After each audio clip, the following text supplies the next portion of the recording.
Comunicado a la opinión pública. La Red Iberoamericana en Ciencias Sociales con Enfoque de Género, Red ILA, rechaza asesinatos y agresiones a líderes y lideresas sociales en Colombia.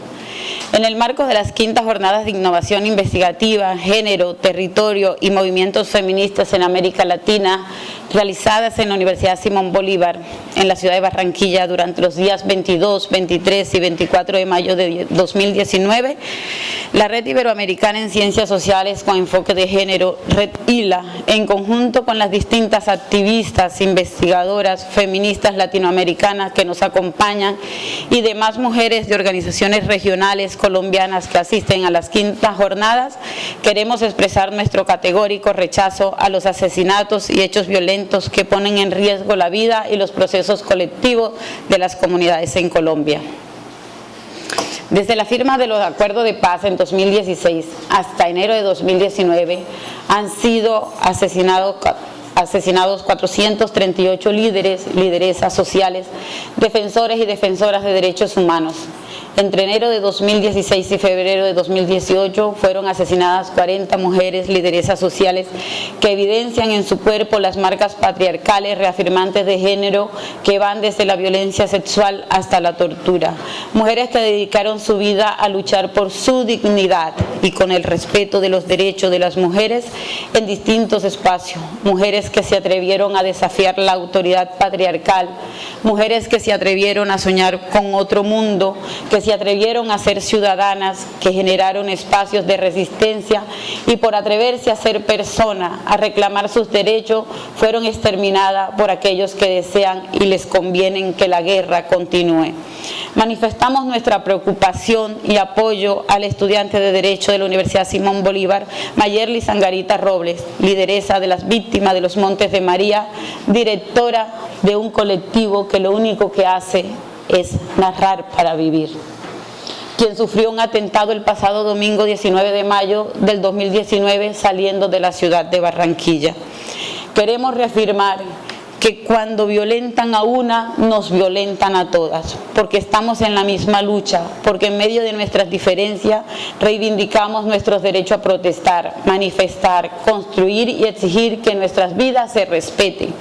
Hoy reunidas en este espacio nos comprometemos a seguir remando e hilando, a continuar generando olas de resistencia desde el feminismo y desde la construcción colectiva como mujeres activistas, estudiantes, defensoras de derechos e investigadoras. Nos preocupa la reconfiguración de las dinámicas del conflicto armado en Colombia, expresando los asesinatos que casi a diario suceden de los líderes y lideresas comunales y defensores y defensoras de los derechos humanos. Estos hechos nos impulsan a alertar de lo que está sucediendo, a rechazarle y unirnos para que nuestras voces no sean silenciadas. En Barranquilla, Colombia, a los 23 días del mes de mayo de 2019.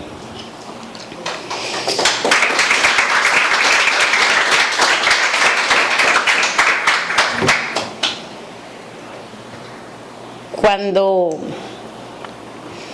a mí me han llamado una y otra vez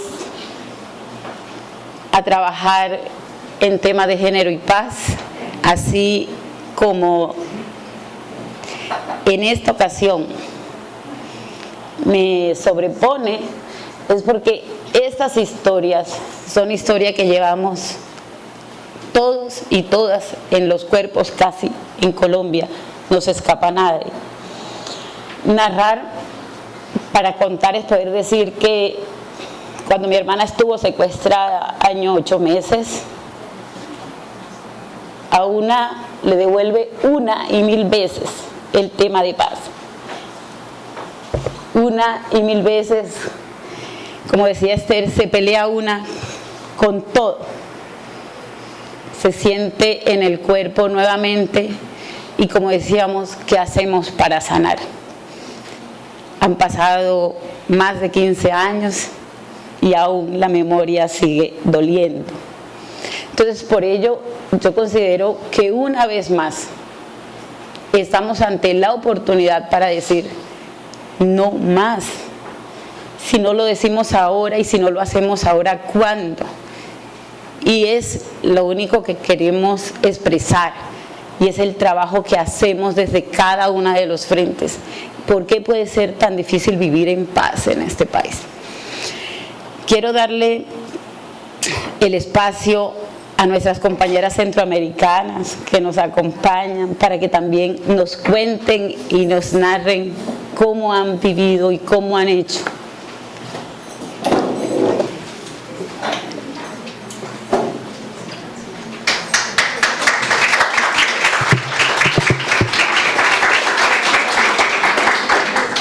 Bueno, buenas tardes.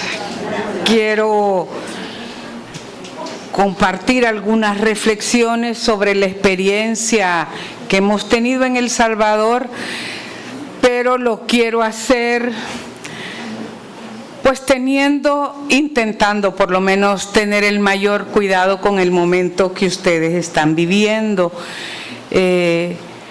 porque pues a ver lo que ha compartido, las valoraciones que ha hablado Claudia y los testimonios que nos han compartido Esther, me han hecho pensar lo lejos y lo cerquita que al mismo tiempo estamos. O sea, yo algunas veces he hablado de que hay heridas en la guerra que se miran, algunas no se curan, queda la gente lisiada, y algunas se miran, quiero decir, y la gente queda lisiada o queda una cicatriz, pero hay otras heridas que no se miran así, no se miran fácil, pero que quedan, y algunas no se borran del todo. Hay que irlas devastando, hay que irlas curando, se pueden ir curando, pero no se acaban de curar del todo. Entonces, con el mayor respeto, quiero compartir una experiencia, porque yo estuve en uno de los bandos enfrentados en mi país. Entonces, desde ahí es donde puedo compartir estas reflexiones a 27 años de haberse firmado los acuerdos de paz en El Salvador. Son reflexiones que hemos venido haciendo con compañeras desde grupos feministas, y bueno, agradecerles de nuevo la oportunidad de estar aquí, de compartirlas, y a ustedes por estar.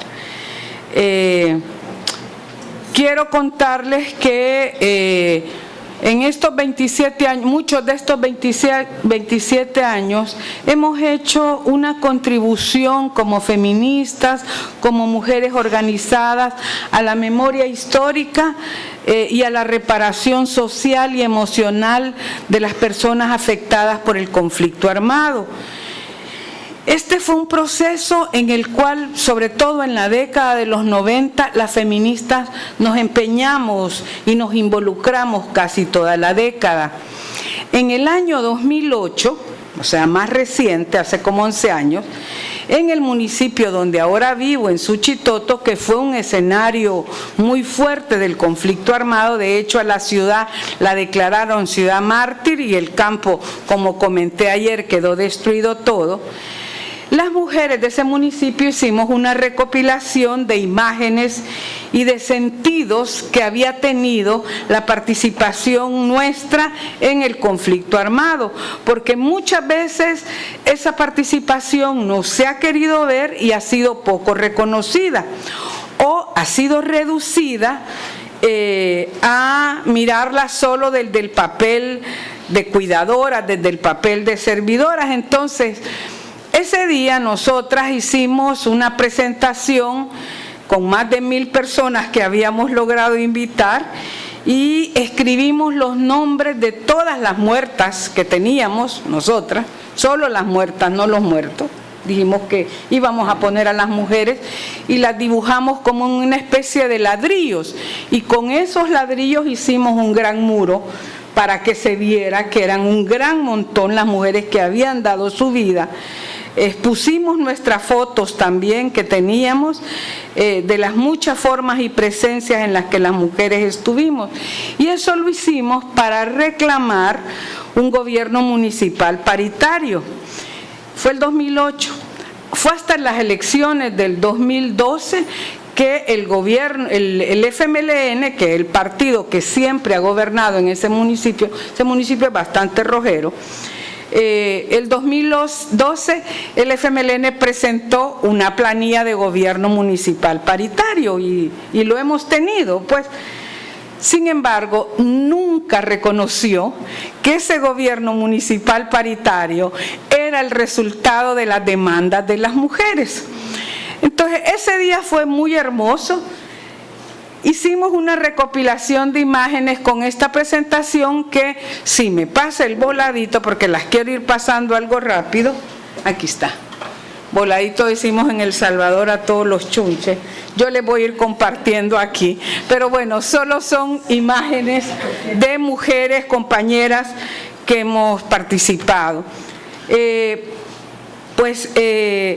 No nos reconocieron, pero tuvimos gobierno municipal paritario y eso es lo importante, saber que podemos ir ganando conquistas. Para mirar los acuerdos de paz,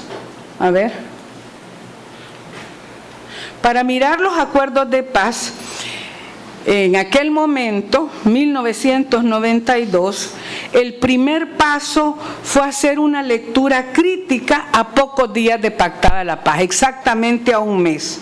Ese fue un verdadero desafío, tomando en cuenta que el protagonismo femenino había sido una de las señas de identidad del movimiento guerrillero, ese protagonismo femenino. Oficialmente, las mujeres constituyeron el 30% de las fuerzas guerrilleras, de las Fuerzas Armadas, y ojo con esto, más del 60% de la población que apoyó y sostuvo a la guerrilla.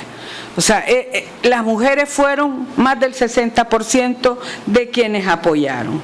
Entonces, digamos, nos reconocíamos nosotras en aquel momento, productoras, trabajadoras de la tierra, luchadoras, pero, o sea, nos reconocíamos parte de la realidad nacional, participantes muy activas en muchos momentos, pero todo ello no tuvo presencia, estuvo ausente de los acuerdos de paz, firmados y sellados exclusivamente en términos masculinos. Y en ese sentido, yo reconozco y lo he expresado en varias ocasiones lo que decía Claudia.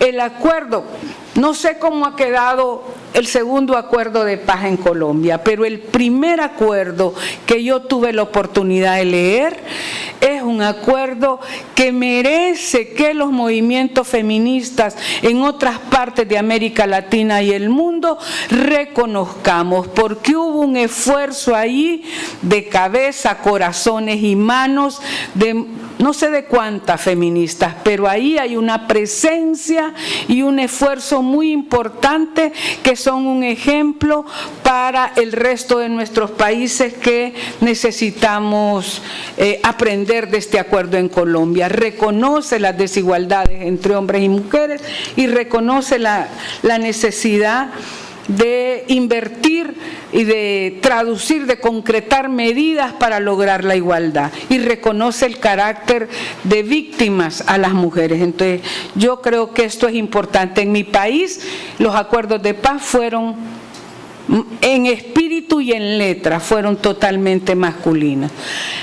Cuando se cumplieron 25 años de los acuerdos de paz, me preguntaron: ¿y cómo estabas vos? ¿Qué había sido en ese momento en que se firmaron los acuerdos?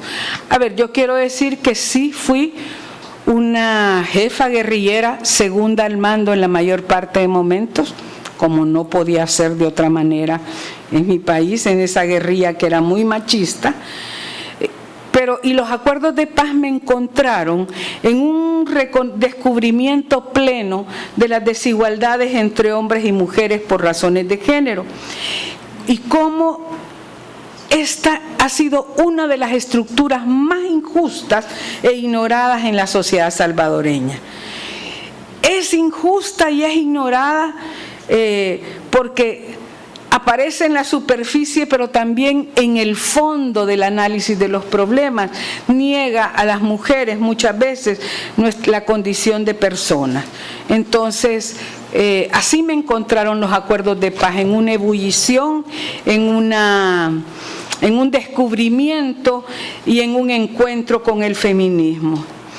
De la mano del feminismo fui comprendiendo que no se trataba de renunciar a los ideales de justicia que mis 16 años de militancia partidaria, con toda la experiencia social, política y militar y partidaria que había tenido en una de las organizaciones de aquel FMLN, que eran 5 organizaciones. No se trataba de renunciar a eso. Allí, en esos 16 años, luché con mujeres y hombres que no lograron llegar a los acuerdos de paz y a quienes quiero reconocer que en parte debo mi vida, debo el estar aquí ahora, porque hubo gente que se murió para que otros pudiéramos sobrevivir. Yo trataba de comprender que las necesidades y demandas de las mujeres frecuentemente estuvieron postergadas en ese proyecto de cambio que habíamos perseguido. Entonces tenía que aprender a poner esos sueños, a no postergar los sueños de las mujeres, pero a no renunciar a los ideales de justicia. Esta lectura crítica que hicimos de los acuerdos de paz, a pocos días de pactados los acuerdos, fue un desafío, como decía, por esa identidad fuerte femenina que había tenido el movimiento guerrillero. Hicimos el primer encuentro nacional de mujeres y el taller que más se llenó fue el análisis de los acuerdos de paz. Teníamos estupor de ver que no estábamos en esos acuerdos. Teníamos una mezcla de rabia, de enojo, de ganas de reclamo. Entonces lo único que logramos hacer fue publicar una página en blanco en el periódico de mayor circulación del país y ponerle mujeres en los acuerdos de paz del FMLN y del gobierno igual, y hicimos un cuadro en blanco.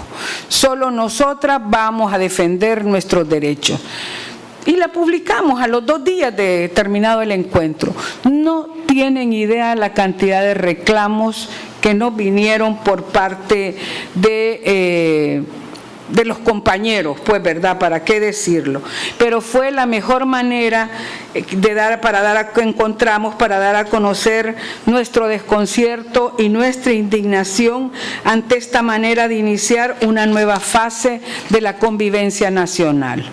Fue el saber que no estábamos, una constatación difícil y dolorosa que reafirmó en las organizaciones feministas la necesidad de construirnos y fortalecernos desde la autonomía. Entonces, estos análisis, bueno, miren, esta era yo en 1982. Solo tengo 2 fotos durante todos esos 10 años que pasé en el monte, y esta era una de esas con una camisa guatemalteca, mira, Walda.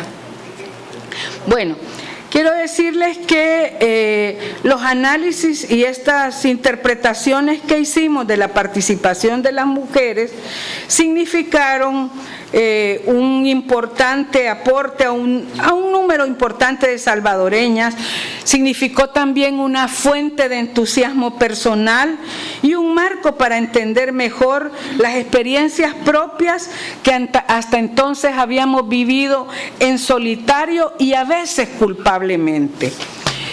El feminismo nos permitió también un enriquecimiento de esa visión crítica sobre la sociedad y una fuente de renovada de estímulo transformador. Analizamos los aprendizajes que habíamos tenido, las mujeres en situaciones límites.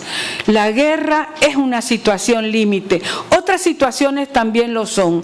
A veces los desastres socionaturales también son situaciones límite que ponen a prueba nuestras capacidades emocionales, sociales, etcétera.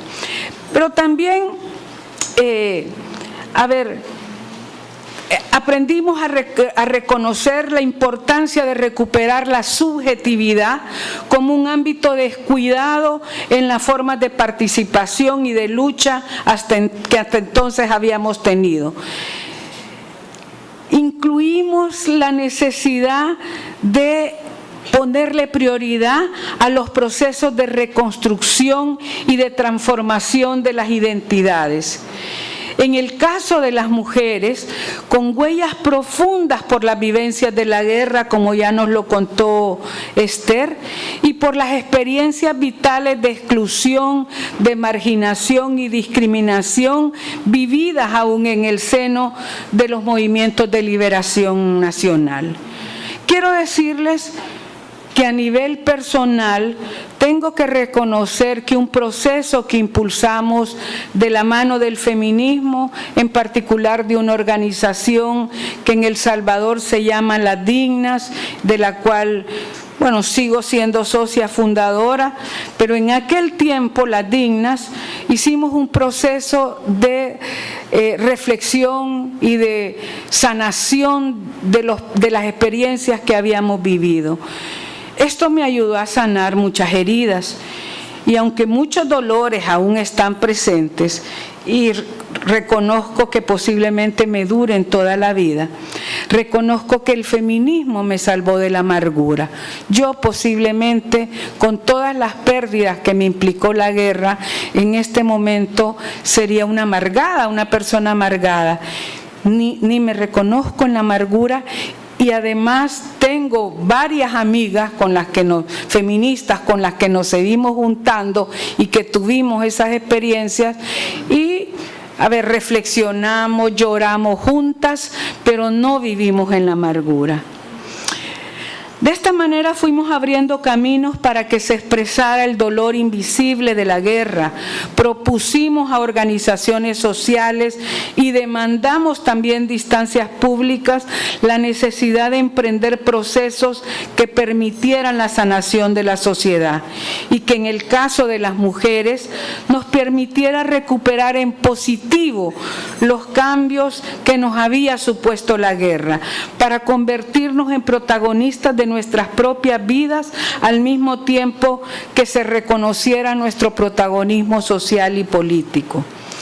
También con apoyo generoso de mujeres que llegaron de otros países, investigamos el impacto de la guerra en aspectos centrales de la subjetividad femenina, vinculados a vivencias de la sexualidad y de la maternidad en guerra. Yo no he vuelto a ver a una mujer. Se llama María Jiménez, vive en México, es psicóloga pero especialista. Estuve con ella 3 días en un taller sobre los efectos sociales y emocionales de la maternidad en guerra en el año 1993. No la he vuelto a ver, pero les puedo decir que esa mujer me marcó la vida. Me permitió junto a otras compañeras llorar, reclamarnos entre nosotras los reclamos que debíamos haber hecho a otras personas, reírnos, abrazarnos. Yo terminé pasé después de aquel taller como 3 días, como esos globos que se llenan en vez de soplarlos se llenan de agua y que parece que luego se les puede poner unas espinitas. Y me salían lágrimas por 3 días, por todos lados me sentía así, como un globo inflado de agua, saliendo lágrimas, pero ese taller para mí fue uno de los regalos de la vida. Lo hicimos en Las Dignas y se llamó Como les decía. Entonces, de esta manera fuimos aproximándonos a estos procesos de investigación, animadas por los resultados, impulsamos procesos de salud mental, facilitamos la elaboración de duelos colectivos también y también de duelos individuales que la represión política nos había obligado a postergar. Yo les animo a ustedes a que si pueden, organicen los duelos por sus hijos. Nosotras lo hacíamos de una manera muy simple, posiblemente ustedes encuentren otras maneras, pero por ejemplo, con mujeres que habían perdido sus hijos y no los habían podido enterrar, hacíamos una cajita y ellas escribían los nombres, los metíamos en la cajita, enterrábamos la cajita y hacíamos como velorios. Y ellas lloraban y, se despedían pues de sus hijos y tenía un efecto sanador. También luchamos por una de las recomendaciones de la Comisión de la Verdad, que fue construir un mural con los nombres de todas las personas civiles víctimas del conflicto armado, y logramos la construcción. No tuvimos apoyo del gobierno, más que del primer gobierno municipal de izquierda, que nos permitió construir primero nos mandaban a un parque allá periférico de la ciudad, pero en esos mismos días había ganado las elecciones en Managua el alcalde aquel que es un gordo, ya no me acuerdo, un totalmente corrupto, que mejor que no me acuerde del nombre, Arnoldo Alemán.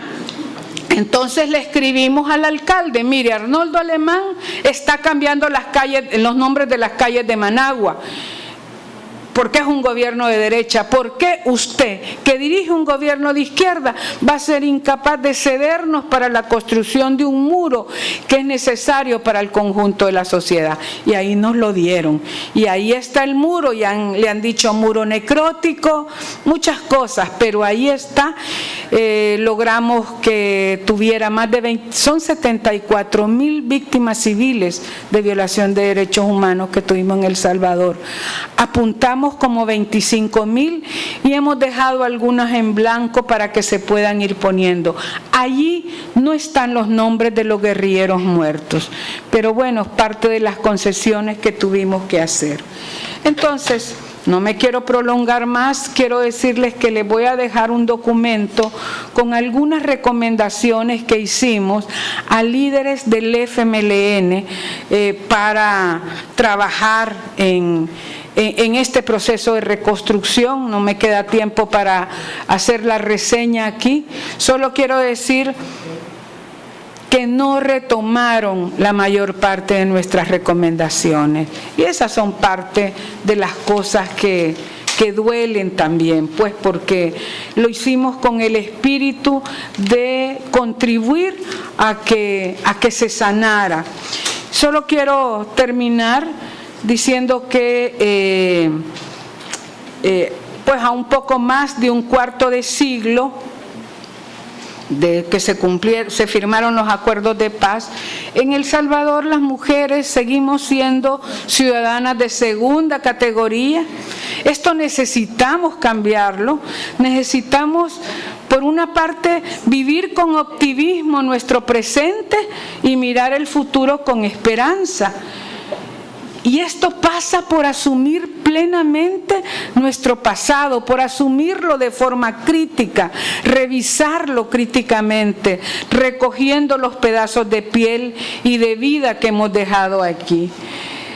A un poco más de un cuarto de siglo, yo sigo pensando que los acuerdos de paz valieron la pena, que aunque continúan siendo deudores de muchos derechos de las mujeres, estos acuerdos significaron que renunciamos a la lucha armada como instrumento de la lucha política, y con ello conquistamos el derecho a decir lo que pensamos y a lo que aspiramos sin temor a que nos maten por ello. Sigo comprometida y teniendo prisa en la búsqueda de la justicia para que un día conquistemos la ciudadanía para todos y todas. Hoy estoy con el alma en un hilo porque posiblemente hoy o mañana se apruebe una ley de amnistía que vuelve a instalar la negación de los juicios a los crímenes de lesa humanidad que se han cometido. Y quiero decirles que se firmaron los acuerdos de paz y ya no seguí en el FMLN como militante. Yo hasta ahí llegué, en parte porque ya andaba metida en el movimiento feminista, pero lo que me tiene ahora, o sea, no soy militante del Frente, he sido crítica, pero no soy antifrente. Y lo que me tiene el alma en un hilo es que en esta ocasión esa ley le llaman de reconciliación nacional, está apoyada tanto por el partido de derecha como por el FMLN, por todos, para imponer la impunidad. Entonces, ya para terminar, si pone la última lámina. Explícanos un poquito más en qué consiste esa ley de... A ver, miren. Después les cuento esto para terminar. En El Salvador, en 1993, se presentó el informe de la Comisión de la Verdad. Fue muy importante porque puso a la luz todos los crímenes, no todos, pero los crímenes más importantes. Para decirles que yo estuve en un colectivo, en una reunión donde leímos colectivamente el informe, habíamos como unas 32 mujeres, 30 éramos salvadoreñas y 2 no eran salvadoreñas, y ahí nos quedamos heladas. Cuando las no salvadoreñas preguntaron quiénes tendrían que haber ido a denunciar a la Comisión de la Verdad algún caso, todas las salvadoreñas levantamos la mano. Luego preguntaron, ¿quiénes fueron? Ninguna la levantamos. O sea, el informe de la Comisión de la Verdad se dio en un contexto de mucho miedo, miedo generalizado, sin embargo, puso el acento en algunos crímenes. Una semana después aprobaron la ley de amnistía, que cerró las posibilidades de llevar a juicio algunos de los crímenes, como el de los jesuitas o el de Monseñor Romero, que estaban denunciados en la Comisión de la Verdad. En el año 2000 hubieron muchas protestas, voten esa ley de amnistía, queremos justicia, años. En el año 2016, o sea, hace menos de 3 años, la Sala de lo Constitucional de la Corte Suprema de Justicia declaró la ley de amnistía inconstitucional.